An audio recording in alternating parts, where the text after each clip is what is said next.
국제통화기금 IMF가 올해 우리나라의 국내 총생산 대비 순부채 비율을 10.3%로 전망했습니다. 순부채 비율은 정부가 가진 총부채에서 현금성 금융자산을 뺀 수치로 정부가 실제로 짊어진 채무 부담을 뜻합니다.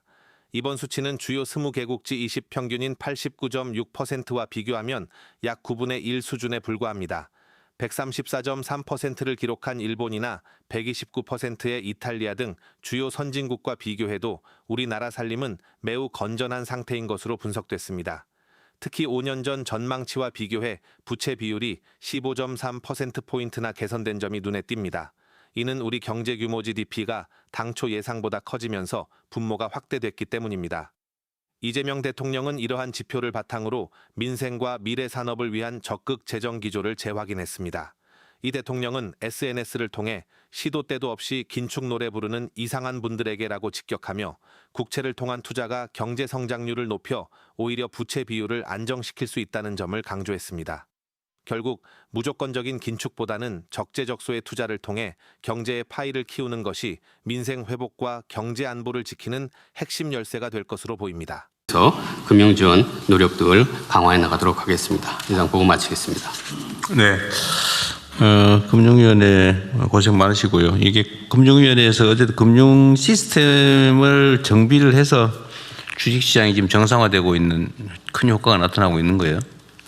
근데 지금 계속 좀 주식시장 정상화 조치는 계속돼야 될 텐데. 맞습니다. 네.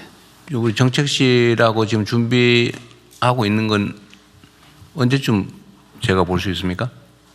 예, 법률 부분하고요. 또 뭐 거래소 자체 구조 개혁하고 있는 건 두 가지 또 좀 사전에 좀 이렇게 예 이렇게 가버넌스 이런 문제도 있고 그래가지고요 준비해서 보고 드리겠습니다. 이제 큰 돌을 몇 개 집어낸 수준인데 이제 잔돌을 집어내야 될 거 아니에요, 그죠? 섬세하게 작아 보이지만 그런 것들을 다 시정을 하면 조금씩 개선이 되니까요. 여전히 우리 시장이 다른 나라에 비하면 많이 저평가되어 있는 상태죠. 네, 그렇습니다. 그래도 지금 많이 올라왔는데요. 그래도 지금 최근에 이제 기업 실적이 굉장히 많이 올라왔고요. 기업 실적 대비로 하면 저평가돼 있다. 그런 지금 평가가 많이 있습니다. 네.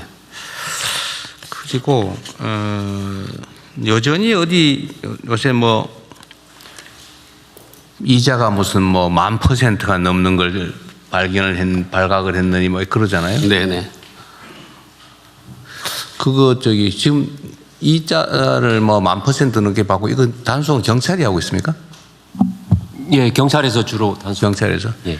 원래 이게 각 지방 정부의 특사경들이 제가 경기도 있을 때는 꽤 많이 제가 경기도 공무원들이 단속을 많이 했는데 지금 다른 단위에서는 이 불법 사채 단속 안 하나요? 금감원에도 단속이 되나요? 단속하고 있나요? 금감원? 조사건이 없다고 그랬나? 네네. 근데 저희들이 예방 차원에서 불법 사금융 예방이랑 그다음에 당하시는 분들 저희 전담자를 해서 원스톱 서비스를 해갖고요. 지금 가동이 됐죠. 그럼 지금은 현실적으로는 그럼 지방 정부들이 할 수는 있는데 크게 뭐 관심 있는 것 같지는 않고 경찰이 주로 해야 되는 거군요. 예, 경찰에서 주로 하고 있습니다. 그 사채 이자율이 뭐 10,000%가 넘고 그것도 주로는 젊은 청년들이 많이 당하잖아요. 예. 사회 초년생들이 많이 당하는데. 예, 그렇습니다. 그 신병 처리는 어떻게 하고 있어요? 그죠? 악질적이고 이러면 좀 엄하게 되는 거 아니에요? 악질적으로 뭐 사안에 따라서 저희가 이제 판단을 하는데 뭐 채권 추심하고 이럴 때 이제 폭력을 수반한다든지 이런 경우는 그 구속 수사를 적극. 근데 그냥 단순히 너무 과하게 이자 높게 빌려줬다 이거 가지고는 그렇게 신병 처리를 엄하게는 안 하는 모양이군요. 예, 그런 부분들은 좀. 그러니까 이게 참 우리 사회에 아직도 그런 어두운 면이 많이 남아 있는 거죠. 근데 결국은 이 제도 금융에서 이걸 충분히 커버 못해서 생기는 일이라고요. 50만 원 빌리는데 50만 원 빌리면서 선이자 20만 원 띄고 30만 원 주고 뭐 한 며칠 2, 3주 지났더니 뭐 100만 원 돼 있고 막 그러잖아요. 다시 또 100만 원 빌려주는 걸로 바꾸면서 또 선이자 한 30만 원 띄고 뭐 띄고 해가지고 한 30만 원 주고는 100만 원만 들고 이 짓 해가지고 지금 올라가는 거 아닙니까? 근데 그 30만 원, 50만 원 뭐 그게 있는 사람 입장에서 보면은 적은 돈이겠지만 없는 사람은 그거 없으면 죽을 지경이라서 그렇게라도 하는 거잖아요. 근데 그 부분을 어떻게든지 좀 커버를 해줘야 되는데. 네네. 그래서 지금 일단 정책 서민금융에서 서금원 통해서 하는 게 있고, 그다음 민간도 제가 말씀드린 중금리 대출, 새망울시에서 민간 시장에서 스스로 소화할 수 있는 거 하고, 그다음에 대통령 말씀 주신 그 청년들 대상으로 하는 청년 미래이음 대출했더니 그게 지금 하루에 1,700건이 지금 신청이 될 정도로 굉장히 지금 활성화돼 있어서 소액을 저리로 무담보로.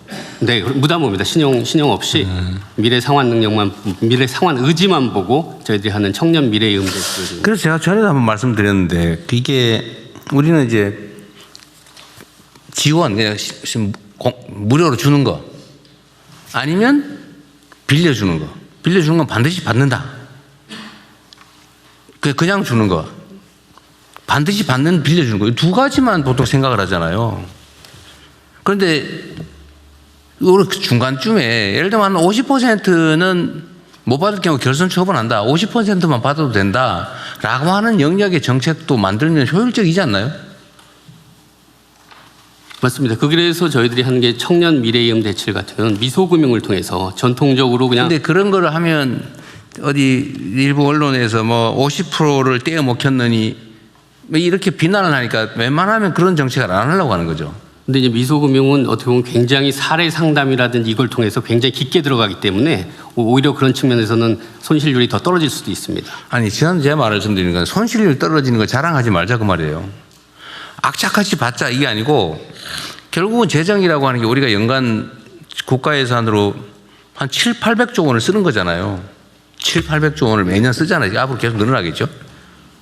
그중에 예를 들면 사람들한테 빌려주는 거에 대해서 예를 들면 2차 보전을 하거나 뭐 보증을 해주거나 이렇게 하는 지출도 있고 그냥 이렇게 지출로 해서 지원해 주는 것도 있는데 그것도 어쨌든 수백조 아닙니까? 그중에 조금만 떼가지고 한 반쯤은 떼어 먹기에도 괜찮은 그런 정책을 하면 반을 원래는 돌려받는 것도 이익이라고 생각할 수도 있는데 이걸 나쁘게만 생각해가지고 왜 떼어 먹히냐 하지 말았어야지 이렇게 하니까 지금 그 중간 영역의 정책을 못 하잖아요. 그 비난이 두려워서. 저는 이게 포퓰리즘이라고 생각하거든요.